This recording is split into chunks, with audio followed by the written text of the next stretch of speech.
Vay vay vay. Vay vay. Bax belə. Belə dostlar. Baxın bizə tez-tez mənə suallar verirlər. Beçə tutduq. Beçəyə şərbət verəkmi, verməyəkmi? Baxın dostlar, diqqətlə qulaq asın. Baxın bu beçə 20 çərçivəlik 2 mərtəbəli bir arı ailəsindən çıxıb. Beçə çıxan zaman özləri ilə 5-6 kiloqram bal götürürlər. Öz çinadanlarını doldurub 3 günlük tədarük, 3 günlük azuqəsini götürürlər. Bu beçəyə heç bir şərbətə ehtiyacı yoxdur. Sadəcə siz buna şam vərəqləri, beçənin gücünə görə şam vərəqləri verin və hər hansı bir arı ailəsindən açıq sürfəli bir çərçivə götürün. Arını orada sirkələyin və bir sürfəli çərçivə bura qoyun ki, işte ana arısı bu ailənin zədələnibsə, düşübsə, yumurta qoyma qabiliyyəti dayanıbsa, bu beçədəki arılar özləri üçün mütləq o açıq sürfələrdən ana arı yetişdirə bilsin, həm də bu pətəyə bağlansın. Vəssalam, heç bir şərbətə də ehtiyac yoxdur. Nektarın ən çox bol olan vaxtıdır. Bu beçədəki ən azı 4-6 kiloqram özü ilə bal götürüb çıxanda. Bax, bunu da sizə çatdırdım. Bax, belə dostlar.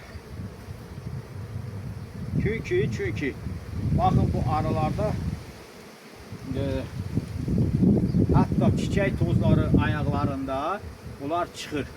Çünki öncədən bütün hər şeyi düzüb qoşublar, proqramlaşdırıblar dostlar. Bir ədədin saxlayacağım qaraşanı. Bu birin mən çox kiflənmişdir, bunu saxlamayacağım. Görürsünüzmü? Vəssalam.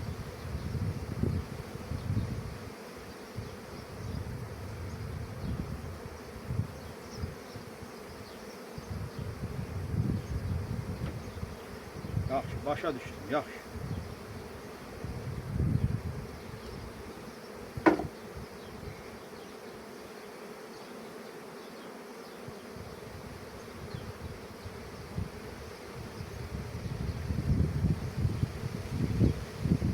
Köhnə ana arını biz burada görmədik. İndi bayaq tutduğum ana arı ki var idi burada, yeni ana arı. Bunu qəfəsdəcə qoyacağım. Sabah arılar sakitləşəndən sonra mən burada kontrol edəcəm. Əgər köhnə ana arı buradadırsa, o təzə ananı götürüb buradan çıxaracağım. Vəssalam, baxın. Ana arını da yemsiz, falansız mən qoymuşam. Bayaq tutduğum yeni ana arıdır. Mən bunu qoyuram. Əgər arılar lazım bilərsə, bunu yemləyəcəklər. Əgər lazım bilməyəcəklərsə, yemləməyəcəklər. Əssalam.